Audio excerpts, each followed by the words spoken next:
추수감사절과 또 창세기 말씀을 한번 이렇게 드렸죠. 다시 사도행전으로 돌아와서 교회가 교회되게 13번째 시간 갖도록 하겠습니다. 사람보다 하나님께 순종하라. 29절에 있죠. 베드로와 사도들이 대답하여 이르되 사람보다 하나님께 순종하는 것이 마땅하니라.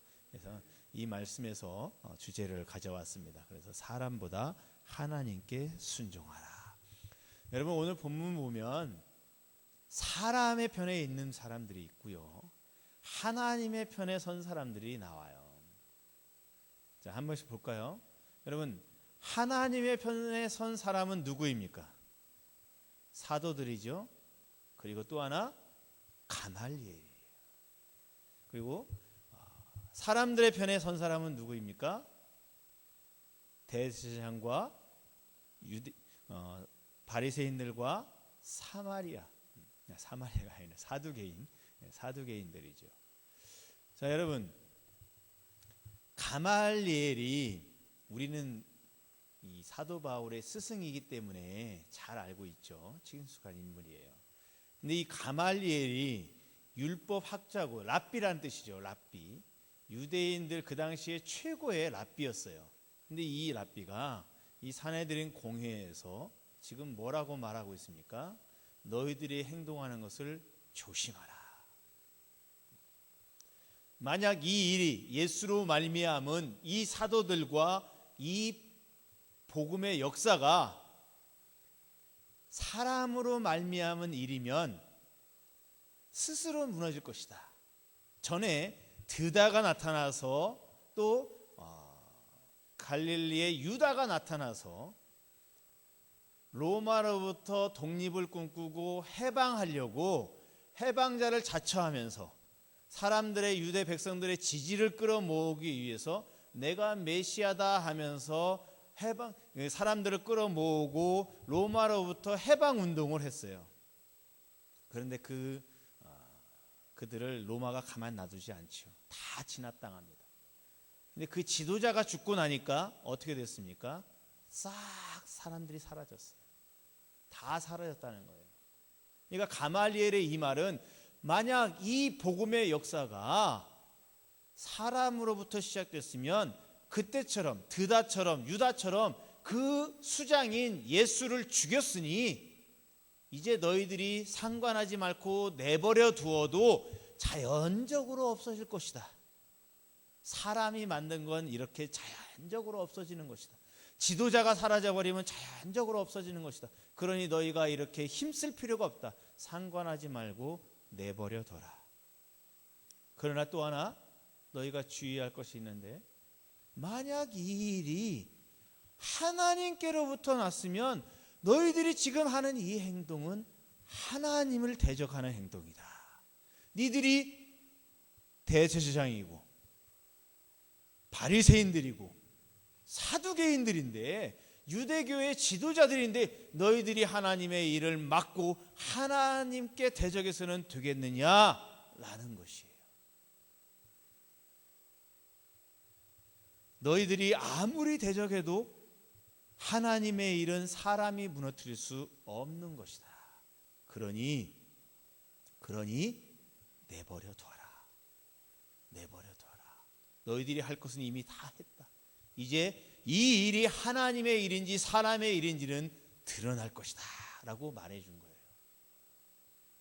여러분, 지금 이 당시에는 가말리엘이 예수님을 믿고 있는 사람이 아니에요. 근데 유대교 최고의 랍비다 보니까 지혜가 있는 것이죠. 그러면 이 유대 전승을 따르면요, 나중에 이 가말리엘이 유대교에서 기독교로 개종했다고 그래요.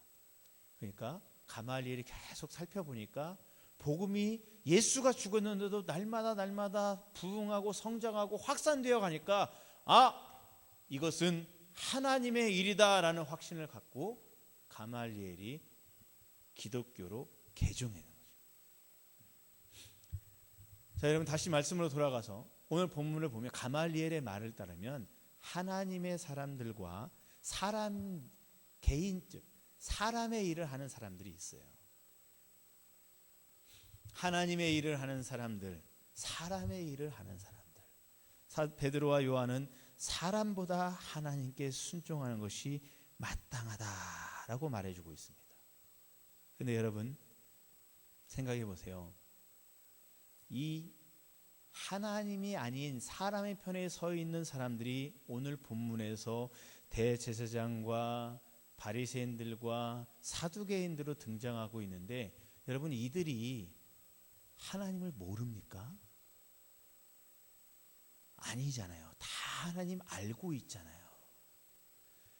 유대교 내에서도 지도자적 위치에 있는 그런 부류들이잖아요. 그런데 이들이 하나님 앞에 반항하고 하나님께 대적하고 하나님의 일을 막고 있고 무너뜨리려고 하고 있다는 것이에요. 그렇다고 해서 결코 무너질 리도 없지만, 여러분 하나님을 아는 사람이 하나님께 대적한다니요, 이게 말이 안 되죠. 여러분 역설의 십자가라는 말을 들어보셨습니까? 십자가가 예수를 죽이려고 했던 사람들, 예수를 죽이려고 했던 사람들, 지금 편을 보면 이 유대인과 대제사장들과 바리새인들과 사두개인들이 앞장섰죠. 그들의 예수를 죽이려고 했는데 오히려 하나님은 그 예수가 그들에 의해서 십자가에서 죽으심으로 구원의 길을 활짝 열어주셨다는 거예요. 그래서 역설의 십자가라는 거예요. 이들이 계속적으로 복음을 핍박합니다. 복음을 핍박하고 오늘 본문에도 매질하고 채찍질하고 협박하죠. 예수의 이름으로 말하지도 말라라고 협박하고 내보내는데, 그러면 그럴수록 복음은 그 핍박 때문에 도망가는, 피하는 사람들 때문에 복음이 전 유럽으로 확산되어져서 복음의 확장을 가져왔어요. 역설이죠. 핍박받았는데 더 줄어들고 웅크러주는 것이 바로 사람의 생각이고 뜻인데, 그렇지 않고 더 확산되어지고 더 부흥하고 성장하고 있더라는 것이, 이게 바로 역설이라는 거예요. 그렇다고 여러분 우리가 결코 하나님께 대항하는, 하나님께 대적하는 그런 편에 서서는 결코 안 될 것입니다. 여러분 지금 가말리엘이 충고하니까 여러분 생각에도 이 충고가 하나님을, 예수 그리스도를 믿든 안 믿든 이 충고가 참 지혜로운 충고지요. 그러니까 이 사람들도 그 말을 듣고 옳게 여겼습니다. 40절 한번 보세요. 40절. 그들이 옳게 여겨. 그들도 인정했다는 거예요. 아 그래, 가말리엘 랍비님의 말이 맞습니다 라고 인정했다는 거예요. 그러니까 여러분 인정했으면 그냥 잘 풀어줘야 하잖아요. 근데 어떻게 했습니까? 인정해 놓고 보니까, 뒤돌아서 보니까 불안한 거예요.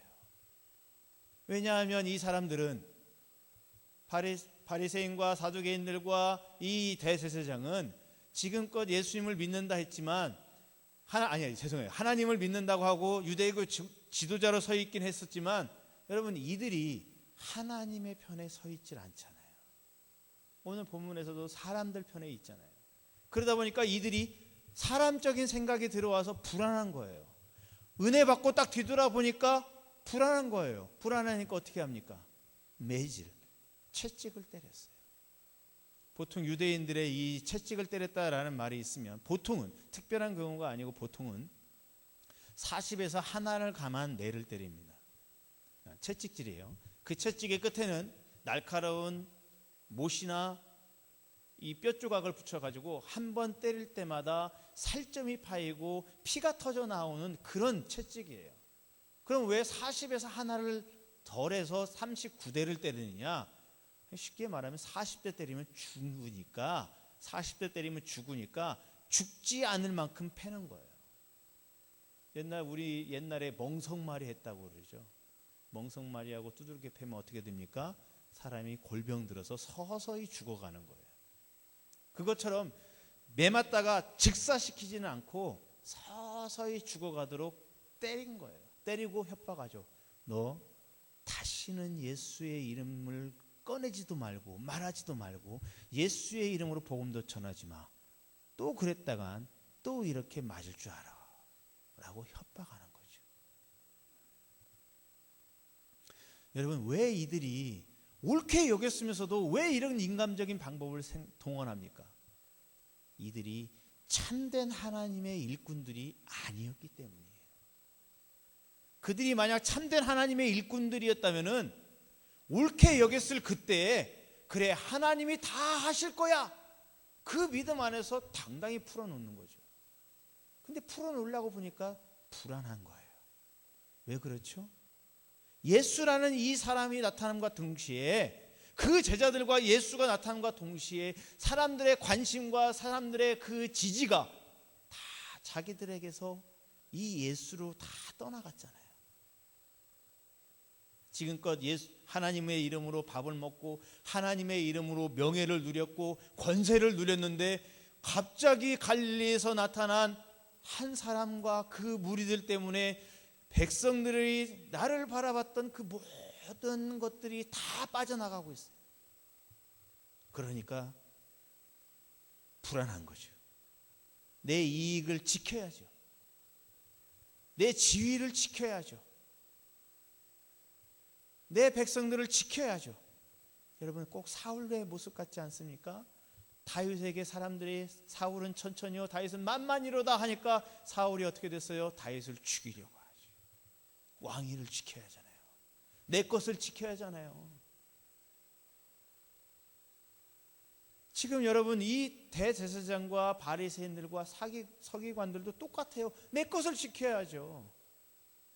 근데 옳게 여겼는데 내려놓으려 보니까 그래도 이 내 것이 불안한 거예요. 그러니까 매로 치는 거예요. 그래도 불안하니까 다시는 하지 마라고 협박하는 거예요. 또 그랬다간 또 불려와서 이렇게 맞을 줄 알아 라고 협박하는 거예요. 여러분, 하나님을 안다는 사람들이 하나님의 참된 일꾼이 안 되니까 오히려 하나님의 반대편에 서서 사람의 생각으로 하나님의 일을 가로막고 대적하고 하나님의 일을 무너뜨릴 수 있다라고 생각하고 있는 거예요. 오판하고 있는 거예요. 가말리엘의 말이 딱 맞는 것이죠. 여러분, 우리 신앙인들도 그럴 수 있습니다. 제가 목사이다 보니까 하나님을 안 믿는 사람들을 만났을 때 그 안 믿는 사람들이 간혹 저한테 목사니까 얘기해요. 교회 다니는 사람들이 더 한다고. 그러면 저는 그분에게 꼭 붙잡고 얘기합니다. 그분이 정말 하나님의 말씀과 기도로 정말 연단받고 훈련받고 정금처럼 나오는 그런 사람이 아니기 때문에 그렇습니다. 아마 선생님 주변에 하나님을 정말 잘 믿고 신앙생활 정말 아름답게 하는, 내가 봐도 신앙생활 하려면 저렇게 해야 돼, 그런 분이 분명 있을 것입니다 라고 찍어줍니다. 그러면 또 그렇다고 얘기해요. 네, 그렇다고 얘기하고 갑니다. 여러분, 이 말은 뭐예요? 하나님 앞에서 훈련받고 연단받아서 하나님의 편에 서서 하나님의 일을 감당하는 하나님의 일꾼이 있다는 것과 또 동시에 교회는 다니지만 이 훈련받지 못하고 연단받지 못해서 세상 사람들 눈에 보기에도 교회 다니는 사람이 더한다 라는 말이 나오는 그런 사람도 있다는 거예요. 그런데 하나님의 일들은 이런 사람들을 통해서 일이 이루어지지 않습니다. 훈련받고 연단받은 사람들을 통해서 이루어지는 거예요. 여러분, 생각해 보세요. 내가 은혜 받았어요. 교회 안에서 은혜 받았어요. 세상에 나가면 그 은혜대로 다 살 것 같아요. 근데 여러분, 실제로 세상에 나가서 그 은혜 받은 대로 살아지던가요? 저도 여러분, 목사가 되기 전에 여러 번 그런 것도 경험했습니다. 목사가 되고 난 뒤에 달라진 점은요, 교회 안에서도 목사고 세상에서도 목사더라고요. 근데요, 제가 신학교를 다닐 때만 해도 학교에 있으면 신학생이고 교회에 있으면 신학생인데 세상에 나아가서 보니까 세상 사람들이 나를 볼 때 그냥 평범한 한 사람으로 보더라. 여러분, 은혜를 받고 교회에서는 은혜 받고 그 은혜 안에서 이제 세상에 나아가리라, 그리고 세상에서 내가 살아가리라, 말씀대로 순종하리라 다짐하고 나아가지만 실제 세상에서 살 때 늘 승리하던가요? 쉽지 않죠. 여러분, 신앙이라는 건 이렇게 매일매일 내가 말씀을 통해서 기도를 통해서 훈련되어져야만 그것이 세상에서 삶으로 드러나는 거예요. 내가 훈련받지 않으면요, 내가 말씀과 기도로 훈련받지 않으면 세상에서 말씀대로 하나님의 그 뜻대로 살아가지 못하게 된다는 거예요. 사단이 가만히 있지 않아요. 사단이 교묘하게 세상 사람들로 변신해서 가만 놔두질 않아요. 그 은혜를 까먹게 하려고 온갖 권모술수를 보입니다. 그래서 집회를 한번 딱 가고 나면 크게 은혜 받았는데 세상에서 또 삶을 살다 보면 그 은혜를 차라리 까먹어요. 그러다가 부흥이 한번 하면 또 다시 가서 은혜를 푹 받아요. 또 세상에 나가서 은혜를 막 까먹어요. 이런 삶이 반복되는 거예요. 왜 그럴까요? 받은 은혜가 내 삶으로 드러나기 위한 훈련이 부족한 거예요. 내가 가는 길을 그가 아시나니 그가 나를 단련하신 후에는 내가 순금같이 되어 나오리라. 그가 나를 단련하신 후에는 정금같이 나아가리라. 욥기 23편 10절 말씀이죠. 단련되지 않으면 순금 24K 되지 않아요. 덜 단련되면 14K 되는 거예요. 겉으로는 금이에요. 그런데 14K, 값어치가 틀리죠. 내가 훈련되어졌을 때 정금처럼 나아가는 거예요. 순금처럼 나아가는 거예요. 지금 이 바리새인들과 서기관들, 대제사장이 훈련되어져 있지 않으니까 그게 옳다, 그 말이 옳다, 그게 맞다라고 인정은 하지만 믿음으로 나타나지 못하잖아요. 그러니까 어떻게 해요? 인간적 방법, 세상적 방법 동원해야죠. 그러니까 매를 때리고 협박하는 거예요. 그런데 여러분 겁내지 마십시오. 여러분, 하나님께서 허락하시지 않으면 참새 한 마리도 땅에 떨어지지 않는다고 했어요. 마태복음 10장 29절에 아버지 하나님께서 허락하시지 않으면 참새 한 마리도 땅에 떨어지지 않는다고 했어요. 두려워할 필요 없습니다. 걱정할 필요 없어요. 예수님, 주님께서 택한 자들을 보호해 주십니다. 그런데 여러분, 오늘 말씀을 보니까 41절 말씀을 보니까 제자들이 그렇게 실컷 그 채찍질로 두들겨 맞고 난 뒤에 여러분 어떻게 했습니까? 제자들이 기뻐했대요. 여러분, 제가 제대로 말한 게 맞습니까? 여러분, 실컷 맞았는데 기뻐했대요. 이 맞습니까? 여러분, 자식이 학교 갔다가 친구들에게 따돌림 당하고 왕따 당하고 맞고 왔어요. 기쁘던가요? 여러분, 밖에 나가서 사회에 나가 직장에서 있는데 상사가 나보고 내가 잘못해서 그렇다고 막 나를 억울하게 누명을 씌워요. 상사라서 말도 못해요. 여러분, 집에 딱 돌아올 때 기쁘던가요? 친구가 잘못 알고 오해하고 나를 막 욕해요. 너 때문이었잖아, 네가 그랬잖아, 거짓말하지 마 하고 욕합니다. 여러분, 나 아니야, 내가 안 했어 라고 변명했지만 여러분, 마음이 기쁘던가요? 여러분, 저는 기분 나쁘더라고요. 저 솔직히 기분 나빠요. 근데 제자들이 기뻐했대요. 제자들이 너무 많이 맞아서 실성했나요? 제자들이 너무나 많이 맞아서 정신줄을 놓아버렸나요? 아니죠. 그러면 왜 이렇게 됐습니까?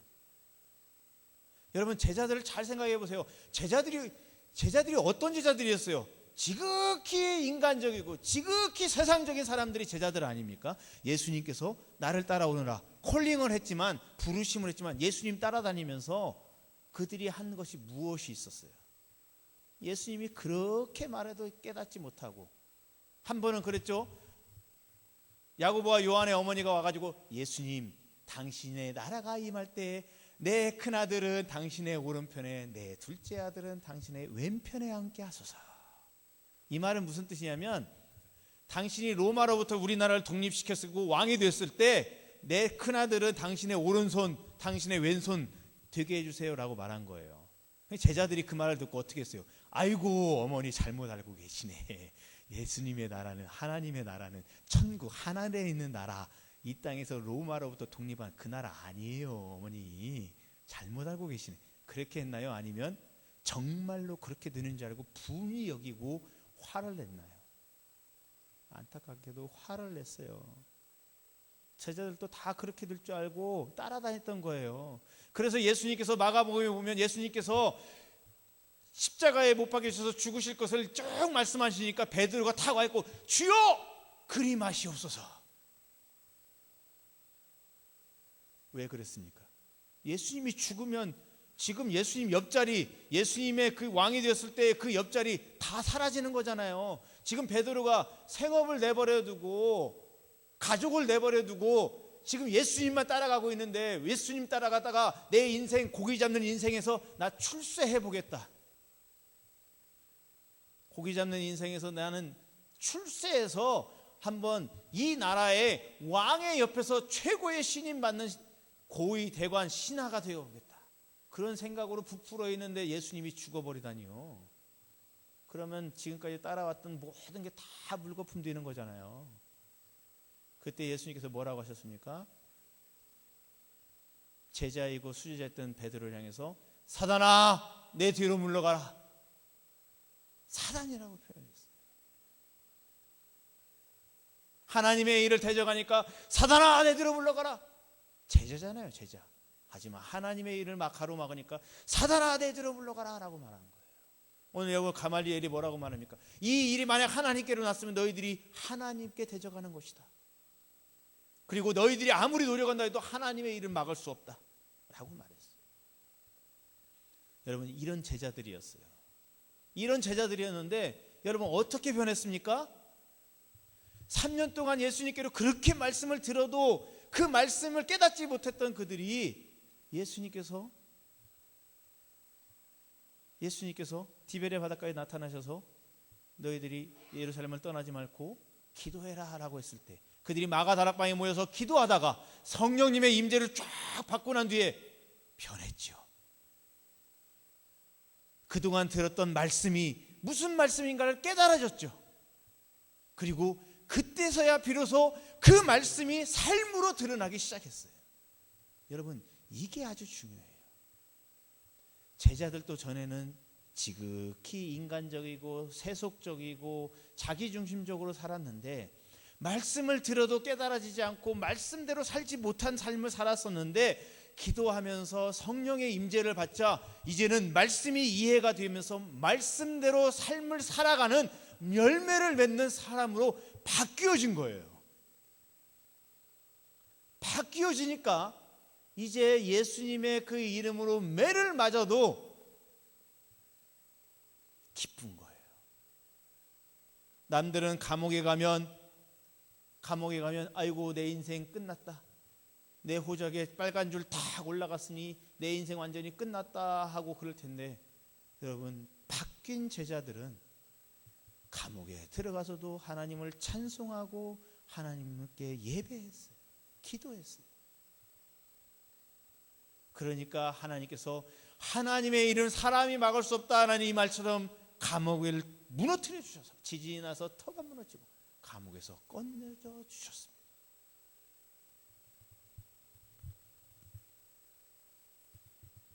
제자들인 전에는 감옥에 갇히면 원망하고 불평하고 신세한탄할 그런 사람들이었지만 성령님 안에서 말씀이 깨달아지니까 변화되어졌다는 거예요. 이제는 맞아도 기쁘고 감옥에 갇혀도 찬송 부르고 예배하고, 내 동료, 같은 공동체에서 일했던 같은 동료가 어느 날 발각되어져서 로마 군사대에 끌려가서 화형을 당하고 죽더라도, 원형 경기장에서 사자의 밥이 되어서 죽더라도 변화되었기 때문에 믿음이 변하지 않는 거예요. 믿음이 변하지 않고 주 예수를 위하여, 주 예수만을 위하여 삶을 살아가는 거예요. 이전에는 사람의 생각으로 세속적 방법으로 살았지만 이제는 하나님의 방법으로, 하나님의 사람으로, 하나님의 편에서 살아가는 거예요. 그러니까 바뀌는 거예요. 여러분, 요한복음 15장 10절에 나는 포도나무요 너희는 가지라. 그가 내 안에 내가 그 안에 거하면 사람이 열매를 많이 맺나니. 여러분, 여기 가만 보니까 나는 포도나무고 너희는 가지라라고 말씀하시는 뭐라고 합니까?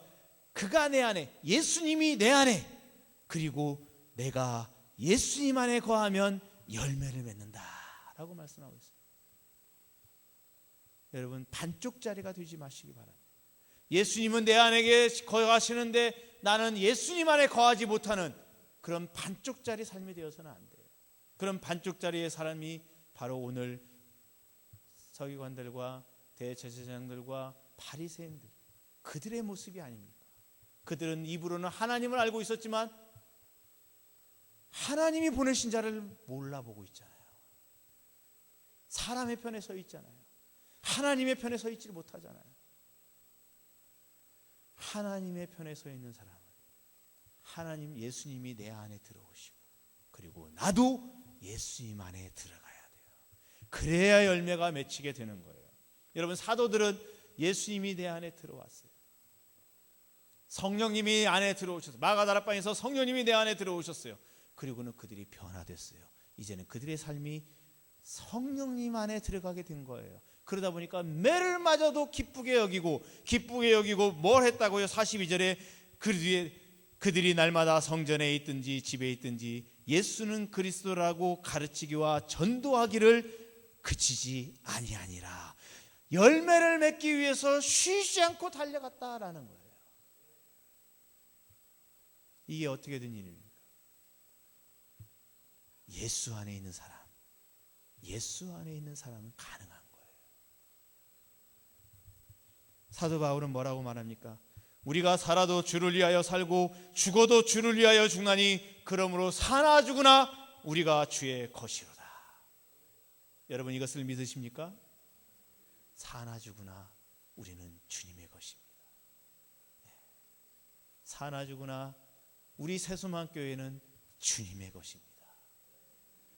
사람의 방법으로 아니요, 하나님의 방법으로 훈련받고 연단받아서 내 모습이 지금은 예수님을 따르지만 성령님을 받기 전에 베드로와 같은 제자들과 같은 그런 모습이다 할지라도 내가 말씀으로, 기도로 훈련받고, 예배로 훈련받고 연단받아서 정말 성령 받고 난 이후에 제자들의 삶의 모습처럼 변화되어져서 하나님 앞에 섰을 때 어찌 우리 하나님께서 그런 영혼을 사용하시지 않겠습니까?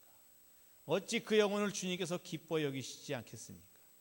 주님은 그 영혼을 정말로 기뻐하시고 그 영혼을 통하여서 열매 맺기를 원하시고 그 영혼을 통해서 하나님의 일을 이루어 가실 것이라 믿습니다. 저와 여러분들이, 우리 새수만 교회가 그러한 성도들이요, 그러한 교회 되기를 주님의 이름으로 축복합니다. 우리 찬양하기 원합니다. 우리 찬양팀 나와주시고요. 오늘 드릴 찬양은 욥기 23장 10절 말씀, 그가 나를 단련하신 후에는 내가 정금처럼 나아가리라. 그 찬양과 또 하나, 사나 죽으나 주의 것이다 라는 찬양을 드리도록 하겠습니다.